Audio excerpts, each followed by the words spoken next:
Hi there, welcome back to my channel. और इस video में मैं आपको बताने वाली हूँ कि अगर आप अपनी जर्नी 2024 में या उसके बाद स्टार्ट कर रहे हैं एज अ फ्रीलांसर तो आपको क्या करना चाहिए। बिकॉज लेट्स एक्सेप्ट दैट बहुत ज़्यादा कंपटीशन हो चुका है फ्रीलांसिंग में। एंड आप लोग मुझसे ये क्वेश्चन बहुत पूछते हैं कि अगर मैं आज शुरुआत कर रही होती तो मैं क्या करती, मैं क्या क्या चीज़ें करती जिससे कि I ensure that I stand out among the competition and I get paid what I deserve. So in this video, I'll be sharing 7 such things that you should be doing as a freelancer who's starting your journey today.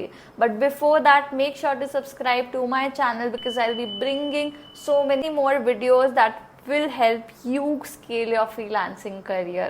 Okay, so let's get started. Okay, so the first thing that I would do if I were to start building my freelancing career today, I'll build my personal brand. भाई आस्था हर कोई personal brand बोलता रहता है, but ये होता क्या personal brand और कैसे बिल्ड करते हैं। पर्सनल ब्रांड इज बेसिकली एक ऐसी आइडेंटिटी क्रिएट करना अपने लिए जैसा आप चाहते हो लोग आपको परसीव करें, and your name should be a brand in itself. आप फ्यूचर में कोई भी सर्विसेज लॉन्च करो, प्रोडक्ट लॉन्च करो, तो people should be willing to buy it, not because your services are the best in the market, but rather because they know you so well, they trust you so well, they see your expertise and they connect so well with you that they would want to buy from you and stay connected to you. तो ऐसा brand build करना है खुद के लिए कि clients खुद चले फिरे आ जाएं आपके पास। तो वो करना कैसे है, देखो अगर राइटर हो तो लिंक्डइन पे जाओ, अपना अकाउंट क्रिएट करो, प्रोफाइल को बहुत अच्छे से ऑप्टिमाइज करो। यहाँ पे मैंने एक वीडियो लिंक कर दी है जिसमें मैंने प्रोफाइल ऑप्टिमाइजेशन के बारे में बताया है। Then you have to start creating content that resonates with your target audience. अब वो कैसे, उसके लिए भी एक वीडियो है, आप चेकआउट कर लेना, बट पहले ये वीडियो देख कर जाना, ठीक है। तो आपको रेगुलरली कंटेंट पब्लिश करना है and you have to optimise your profile to build a personal brand. ये ऐसा नहीं है एक दिन में बन जाता है या एक महीने में या एक साल में, ये एक ऑनगोइंग प्रोसेस है। The more effort you put in, the better your personal brand building will be. Okay, now the second thing that I would do if I were to start my freelancing journey today is to reach out to people. ये मुझे नहीं पता beginners क्यों नहीं करते, but this is such an important thing.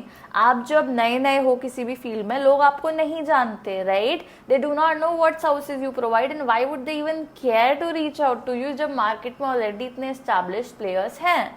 So you have to be the one reaching out to your ideal target audience. तो suppose आपका interest है ट्रेवल कंटेंट में, तो आपको क्या करना है, travel agencies, travel bloggers, travel websites, travel news sites, इन कंपनीज के लोगों को रीच आउट करना है जो आपकी आइडियल टारगेट ऑडियंस है। And you have to pitch them, you have to share that you are willing to help them out with XYZ thing and this is the kind of result that they can expect.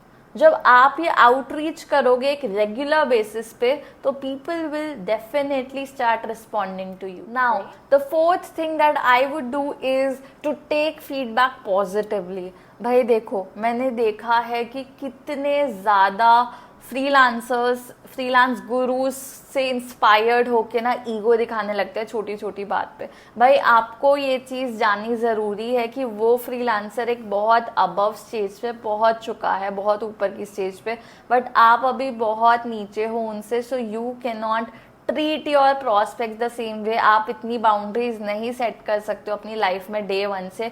You will have to cooperate, you will have to coordinate, you will have to adjust more with your clients. Similarly अगर आपके clients आपको कुछ feedback दे रहे हैं जो कि criticism है, आपके वर्क को बुरा बता रहे हैं, तो आपको उनसे एक्शनेबल फीडबैक लेना है टू अंडरस्टैंड कि एग्जैक्टली क्या वर्क नहीं करा उनके लिए and how it could have been better, and then you will have to make changes to it accordingly and also keep that in mind while working for them as well as other clients in the future.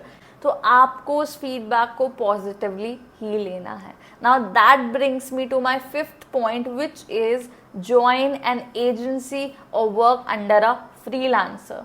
भाई देखो, freelancer और agency direct client के साथ काम कर रहे होते हैं तो वो आपको पैसा तो ज़्यादा नहीं देंगे क्योंकि उनको अपना भी मार्जिन रखना होता है। बट अगर आप उनके अंडर काम करोगे तो आपको बहुत अदर फायदे होंगे, जैसे कि आपको रेगुलर काम मिलेगा, आप रेगुलरली एक स्टेबल इनकम अर्न कर सकते हो। साथ ही साथ आपको सीखने को इतना ज़्यादा मिलेगा, I can not tell you. ये मैं दोनों पर्सपेक्टिव से बोल रही हूँ। मैंने भी एक एजेंसी के साथ काम करा हुआ है, एक नहीं बल्कि 3 एजेंसीज के साथ एक्चुअली, एंड उन सब ने मुझे बहुत सिखाया है। एक मेरी शुरू की अपॉर्चुनिटी थी, एक मेरी बहुत लॉन्ग टर्म की थी जहां मैंने टीम के साथ मिलकर बल्क बेसिस पे प्रोजेक्ट डिलीवर किया, एंड एक जो थी वो पेपर कंटेंट के साथ थी, एंड तीनों में ही मैंने कुछ ना कुछ सीखा है।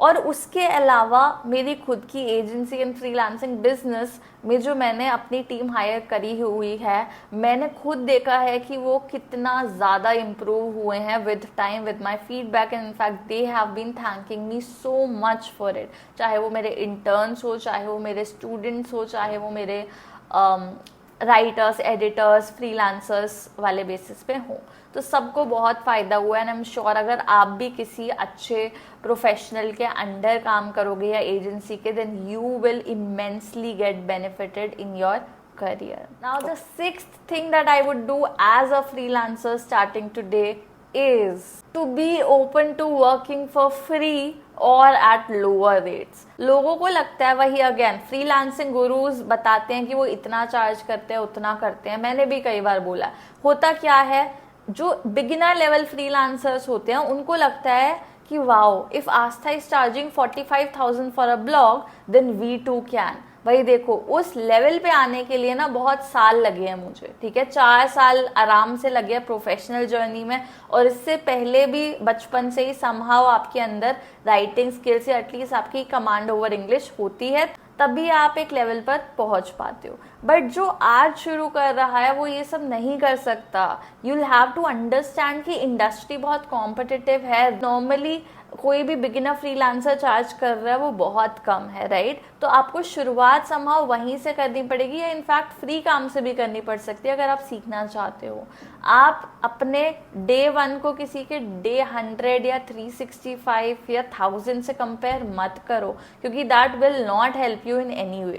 So you should be willing to work for free or at lower rates if that is needed to be able to learn your skills, improve and then increase your charges. अब बात करते हैं वो फाइनल 7th चीज जो मैं करूंगी while starting my freelancing journey today.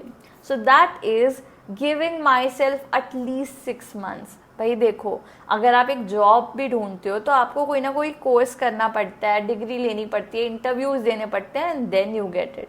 अगर आप कोई बिजनेस स्टार्ट करते हो, फ्रीलांसिंग भी एक तरह का बिजनेस है बाय द वे, तो आप उसमें भी इन्वेस्टमेंट लगाते हो, आप उसमें टाइम लगाते हो। शुरू में तो आपका नुकसान ही हो रहा होता है, राइट? ब्रेक इवन पॉइंट पे पहुंचने में भी आपको मंथ्स तो एटलीस्ट लगते ही, इफ नॉट ईयर्स। तो सिमिलरली फ्रीलांसिंग में आपका कोई इन्वेस्टमेंट नहीं है, आपको कोई डिग्री नहीं चाहिए, आपको कोई क्वालिफिकेशन नहीं चाहिए, आपको कुछ बेसिक स्किल्स और बेसिक डिवाइसेस चाहिए, बस। ये है तो बस थोड़ा सा पेशेंस रखना ज़रूरी है, क्योंकि शुरुआत बहुत छोटे से होती है। जैसा मैंने कहा, ग्रो करने में टाइम लगता है। तो अगर 1 साल नहीं भी तो खुद को एटलीस्ट 6 मंथ्स का टाइम दो कि मैं 6 महीने तक सिर्फ ये करने वाला हूँ, इस पे पूरी तरह फोकस करने वाला हूँ या वाली हूँ, and see what life has to offer you और what freelancing has to offer you. अगर उसके बाद भी आपको कोई ग्रोथ ना दिखे तो आप ड्रॉप कर सकते हो, if you want, just take it as an experience. But otherwise अगर आप स्ट्रैटेजिकली सब कर रहे होगे, then there is nothing that can stop you from growing. और इसी लाइन पे अगर आप और सीखना चाहते हो freelancing and you would like to learn it all practically, देख कर कि क्लाइंट्स को पिच कैसे करना है, एग्जैक्टली कन्वर्ट कैसे करना है, ब्लॉग कैसे अच्छे लिखने हैं, and you also want me to review your blogs, your portfolio and take practice with you, then please make sure to join Freelance Blogging Launchpad Batch 4, which will be launched next month if you're watching this in July. So you can check out the link to join the waitlist in the description, and I can't wait to see you in and help you grow in your career. बाकी ऐसे ही videos देखते रहने के लिए मेरे channel को subscribe करना मत भूलना। Make sure to follow all the 7 things and comments में मुझे ज़रूर बताना अगर आप किसी स्पेसिफिक टॉपिक पे चाहते हो मैं वीडियो बनाऊं। I will definitely cover it if more people request for that. And मुझे ये भी बताना कि इनमें से क्या ऐसी चीज़ है जो आप अभी तक नहीं कर रहे थे as a beginner freelancer and you will start doing it today. So yeah, I'll see you in the next video. Until then, have a good time. Bye.